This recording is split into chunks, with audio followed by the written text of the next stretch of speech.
Oh, y'all up and done it, Broncos country. That's right. 3 in a row. Say it with me. Not one, not two, but 3 in a row for your Denver Broncos. It is orange and blue today. Cecil Lammy. Hopefully Andrew Mason jumps in here today. We are here to talk about what are the biggest takeaways for the Denver Broncos from their win over the Buffalo Bills. And I was talking to a few people today, Broncos fans out there, just run around the Mile High City. And it's like, this isn't a case of Buffalo giving them the game.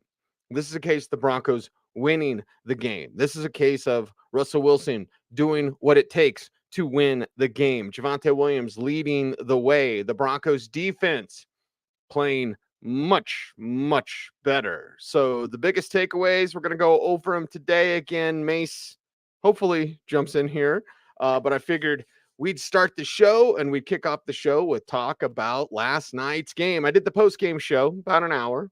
Do it every time after the Broncos play. And I got a lot off of my chest. But now, after thinking about it and reconsidering things today, and how just everything looked good for the Broncos, how they are learning to win. And I think this is the most important takeaway from the entire process of this Broncos team and this Broncos season is like they didn't know how to win. They're learning to win. Not saying that they're perfect and everything's fixed and everything's all fine, but you have to learn how to win before you can win. And you win during the week. You win during the week of preparation, during practice as you prepare to play. The playing is the fun part. The practice is the doldrums, the film study. Stay awake, pay attention, like snap out of it if you are not paying attention. But if you're the Denver Broncos, you can see that the results during the week you can see on the field. And there's more coming. We've alluded to that as much on this show as much as we can without revealing what we say at practice. I know some people hate when I say that, but you'll be fine. I just want everyone to know, like, we've seen some of the stuff that's coming, and sometimes it just doesn't show up. Now, more Marvin Mims as a decoy has shown up. Now, more Marvin Mims actually throwing the ball will be the next thing, but more Marvin Mims as a decoy, sure. That's a guy that has a ton of speed to take the top off the defense. And if you're the Denver Broncos, you can go out there and get it. You can go out there and take it from a defense because it's the declaration of influence. You got Marvin Mims on the field, not on any sort of silly reverse. That needs to be stripped away from the playbook. But you got Marvin Mims out there. Everyone's going to be looking out for the go route. They're going to be looking out for the 9 route. They're going to be looking for the long pass from Russell Wilson, who wants to hit it, but isn't doing that yet. Will he do that at all? I don't know. They're winning now. Is anybody going to be complaining about them winning? I don't think so, right? At least I hope not, because it seems like some out there are just unhappy regardless. Like if Russ looks good, they're unhappy. To that I say balderdash or poppycock or whatever I can say. Like it's working. Okay, they're winning. And if that means Russ does a little bit more in the future, fine. If that means Russ runs a very simple offense, fine, because they're winning. And I think Sean Payton and Russell Wilson have come together in that notion of like, this is how we win together. And that's really the most important thing. Again, learning how to win. This team didn't know how to do that. So they had to learn how to do that. And they have learned that against 2 really good teams. I know Buffalo is down and Buffalo has a ton of problems. They fired Ken Dorsey today. Like that'll fix everything. They've got a brutal schedule coming up. The Broncos game was their final game that they could not count as a win, but, go, okay, that's a winnable game. And it was winnable. Buffalo had many opportunities to win that game against the Denver Broncos, but they didn't. And again, it's a results-based business. That's all that matters. But this team had to learn how to win because they didn't know how to do that. And it comes from, I believe it was Jose in the chat room that said, they don't crumble as soon as something goes wrong. Not everything is going to bounce your way in a football game. It's something that I pointed out on Twitter, the realm of the lowest common denominator. I said, listen, and Buffalo was struggling, to be sure. I said, Buffalo's not going to struggle this entire time. You have to take advantage. When you get those fumble recoveries, when you get those interceptions, you have to score touchdowns, not field goals, and don't dare go with a punt. But if your defense is doing the work to get you that ball back, then you've got to pay them back by scoring on offense. And they did enough. Could go without the special teams gaffes. I'll have more on that a little bit later. But when I look at this, I'm very happy that this team is having sort of a settled approach. And what I mean by that is, like the chat room is saying, they don't fold as soon as something goes wrong. As soon as something goes wrong, you don't want to be like, here we go again. You know what I mean? You don't want to be one of those teams where it's just everything we tried hasn't worked, and now we got to make it work, and something went wrong, and well, we're just losers, and that's what it is. It's a loser's mentality. Now, it's kind of human nature when you've lost as much as the Denver Broncos have. You know, whether it was Garrett Bowles or Justin Simmons, they haven't seen a lot of winning during their time with the Denver Broncos. Now they're getting used to winning. And that's a good thing. And that's staying settled down. That's staying like you're going up against Buffalo. They're really tough. Josh Allen is really, really tough. And you're still going to get after him. And even though there were no sacks and only 3 quarterbacks hits, he was under duress. And that was a good thing for the Broncos. So they're playing with calm minds. And when something does go wrong, as inevitably everything does in the NFL, you want it to go less wrong than your opponent. You want to win the turnover battle. Certainly the Broncos have done that, but it also comes back to performing with a calm mind. It comes back to being focused when there's chaos swirling around you and things aren't going your way. Because if you are a big positive thinker like a Russell Wilson or even a Von Miller on the other side, like if you start what you think about, you bring about. So you'll be like, oh man, here we go again. Yeah, here you go again, because that's the way that you think. Here we go again, because that's the way that you believe or you don't believe in yourself, basically. So now with the Broncos, you can say they can, start out with a good plan. The plan is running the ball, by the way. Start out with a good plan, execute some more. If stuff goes wrong, they'll stick with the plan. Don't alter the plan, I believe Hans Gruber once said. Greatest villain of all time. But the Broncos figuring it out, and they're figuring out how to win. And one of the most important things in figuring out how to win is just sticking with it, not giving up. Don't lose hope. And that's what you see with the Denver Broncos. Again, orange and blue today. Cecil Lammy, Andrew Mason might be out today. I'm not sure if he is or not. Hope he's okay. Anyway, Justin Simmons talked in the game last night. Mace sent me the video of Justin Simmons, and he's talking exactly what the biggest takeaway was for me in finding ways to win and learning how to win. Here's what Simmons said after the game. It's easy to come in and just say like, oh yeah, we're finding ways to win. But honestly, it's just playing a little bit. It's just playing smart and then playing, really good football when you need to. And I think for us defensively, you look at it, we played a pretty solid game most of the time, gave us some plays here and there. But once again, there at the end of the game, almost like in a 2-minute drill, the Bills go right down and score. And, we were only up 6 because of the, I don't know what happened, the block or the missed extra point. And, now they're up 1 point. And a minute 55, I think it is, left on the clock, and our offense has to go down and win the game, ultimately. And they were able to do that. So as great as we played defensively, we kind of gave it up there at the end. And it's like, story of the defense this season, but then our offense is able to come out and to have a big time, win. We didn't have to see the field again. We kicked the game-winning field goal and we won the game. That's what winning football is all about, just complementary football, finding ways to win, and we were able to do that.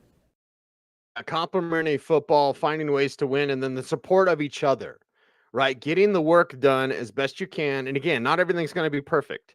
And when I praise the Broncos and I tell everyone out there, enjoy the now.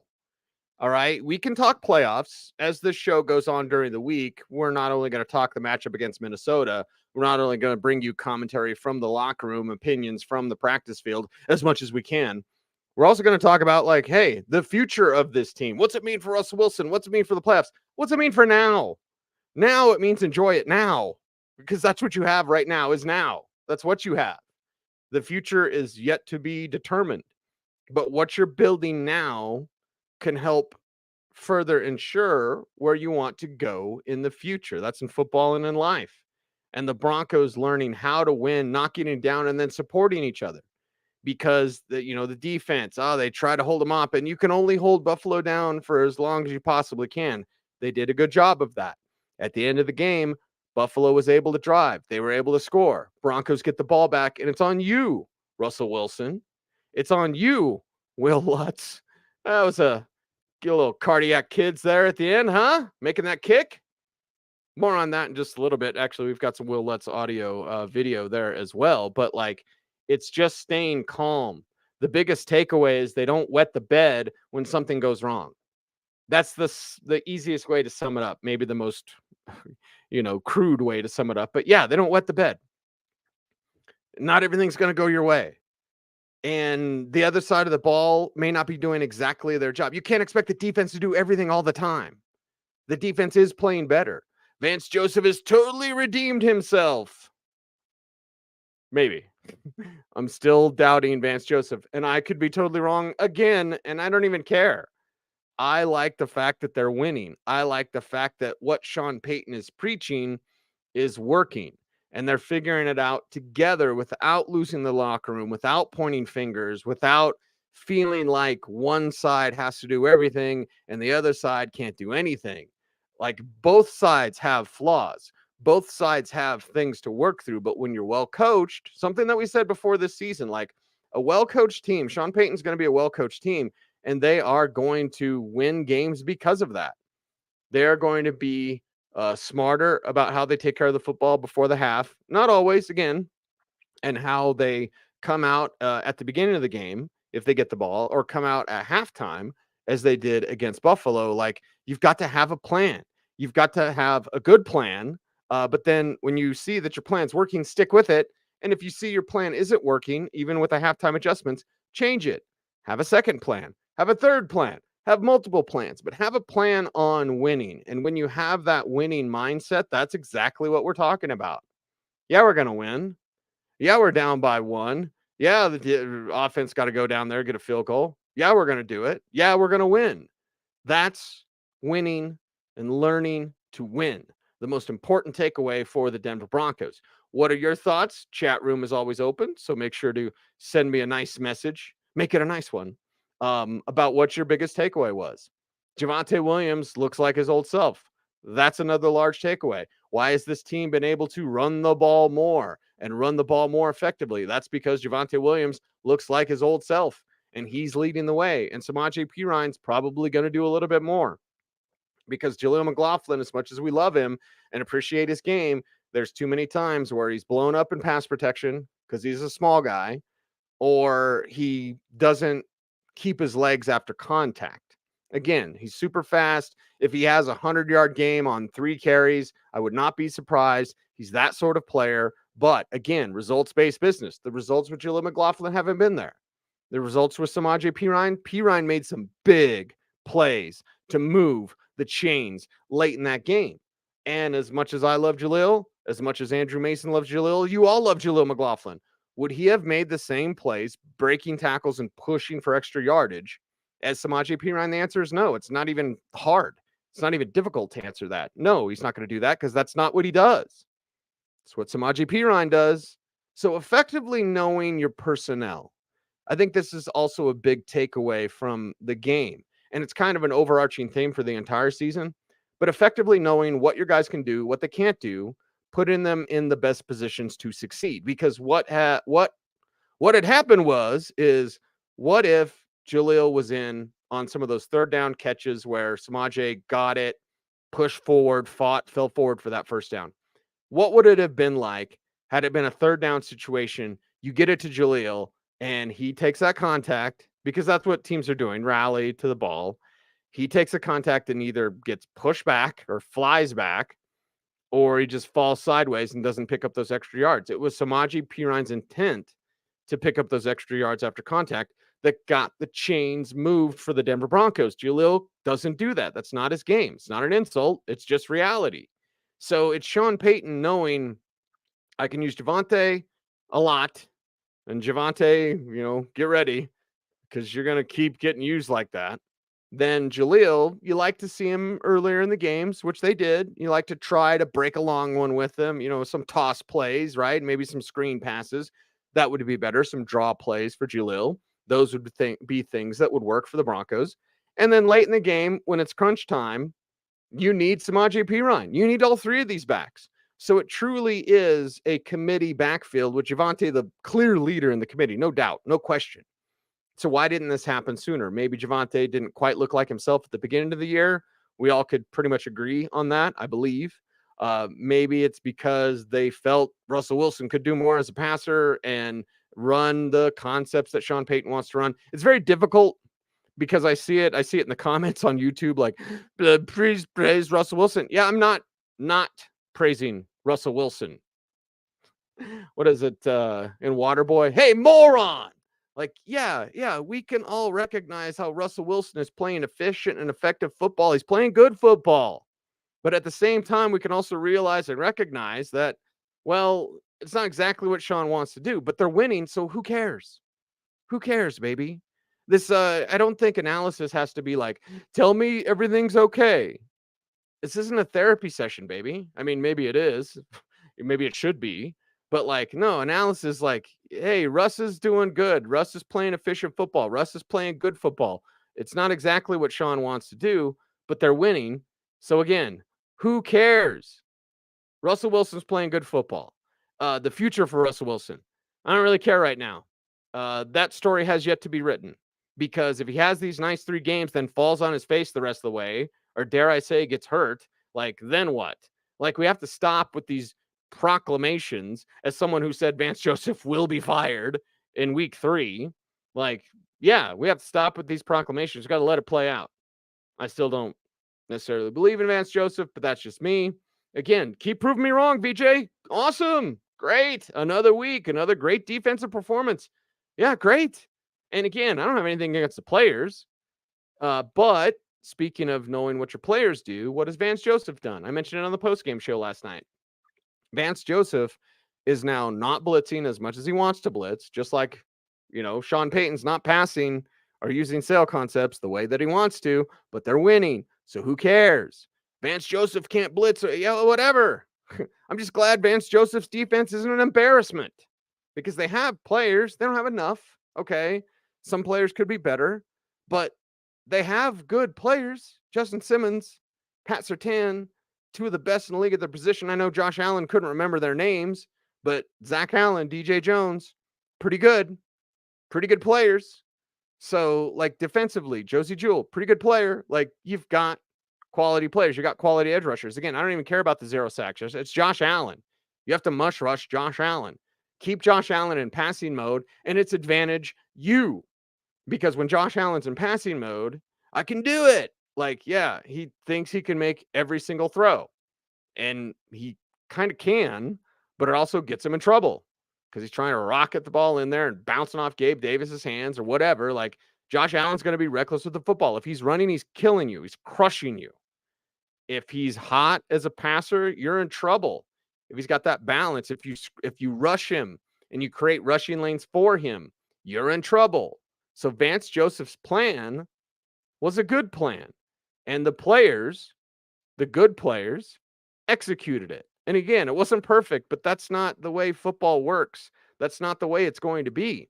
The way it's going to be is, as the way I thought it was going to be, is you're going to win ugly and your heart is going to hopefully be okay. I don't want to make fun of heart problems, but like, yeah, you might have and now that you mention it, I think I'm bleeding inside my chest. Like, yeah, now that you mention it, I think the Broncos might just be kind of wild with the way that they play this year and the way they have to win this year. They have to win by playing good defense, running the ball, keeping the score close, and winning at the end. And yeah, that means you're going to have a hurricane kick from now and again. That's what Will Lutz said, talking last night in the Broncos locker room about his hurricane kick. Here's what the Broncos kicker had to say. It's just kind of going through those situations throughout the week, very good situational football. And look, that was my first ever, we call it hurricane here. That was my first ever hurricane kick, and we had 2 of them tonight. So, look, those are situations. I've played this is my 8th year, and I've never gone through it. So we have to work through it every week in case it comes up, and we do. So hats off to the coaching there, and yeah, I mean, still a lot to process right now, but just a really, really cool win for this team. Yeah, really cool win for the team. Really got to clean up those special teams. Now, special teams, Marvin Mims is an incredibly exciting return man. And that's why on offense, I don't mind seeing him as a decoy, because as a return man, he's legit. He's going to get it done. But like for this Broncos team going forward, can we have a more reliable Will Lutz? That would be my ask. And I know it was windy, and wind is the killer. We talked about it in the pregame show, and Mace was in Buffalo. Like, yeah, it's kind of windy. That's a problem. And as the weather turns, and I think it's going to be 70 all week in Denver. Anyway, as the weather turns other places, like, you're going to see Will Lutz be challenged by a cold football, a harder football, a slick football, these sorts of things. They got to clean it up, baby. Because they're already in the cardiac kids enough in terms of working on your heart with the way this team's going to win and the way they're going to have to win. They got a bad kicker or an inconsistent kicker or a kicker that's kind of that's going to make it even worse. And then you're going to lose some of the games that you could win. And you've already done that. You've already made the mistakes and lost games that you should have won. Raiders, Commanders, week 1, week 2. And where would we have been had this team won those first 2 games? Well, that's for another story. That's for another time. And speaking of time, somebody else got your time. Mace must be traveling. Anyway, we will get everything rounded out for you tomorrow. Mace will be back in the Mile High City. Him and I will be out at Broncos. We'll be in the locker room, be talking to players. So Wednesday's show will be in studio. Going to have a blast talking Broncos football with you. But I want to know, let me know in the comment below what you think the biggest takeaway was. I brought up a couple. Javonte looks like himself. They're learning how to win. But what do you think? What is your biggest takeaway? This is another quality win for the Denver Broncos, and we should be excited and we should have fun. And yeah, if you want to say playoffs, you can say that. They're in the conversation. Doesn't mean they'll make it. It's still going to be an outside chance that they do make it to the postseason, but at least they're putting themselves in position to do so. Minnesota up next. We'll be talking plenty about the egghead quarterback, the astronaut, Josh Dobbs. That's for later on. For now, continue to enjoy your win, Broncos country. Make sure to help out our YouTube channel. Like, comment, share, subscribe, hit the notification bell so that you never miss a vid, and watch the video to the end. It helps the YouTube algorithm. Our YouTube overlords, we praise you. Thank you for helping out our YouTube channel. And thank you for checking out denversports.com. We don't have any silly paywalls. denversports.com. You want to read something, we'll just come there and read it. It's free, baby. So check us out and sign up for that free Denver Sports Daily, hot and fresh to your inbox every single morning. The top Denver sports news. We're talking Avs, Nuggets, Rockies, Broncos, Buffs, and more. It's Denver Sports Daily. It's free. It's right to your inbox at denversports.com. I am Cecil Lammy, thanking you for watching, somewhere praising my co-host, Andrew Mason. But in the meantime, I'm saying, look out. And would you please stay frosty.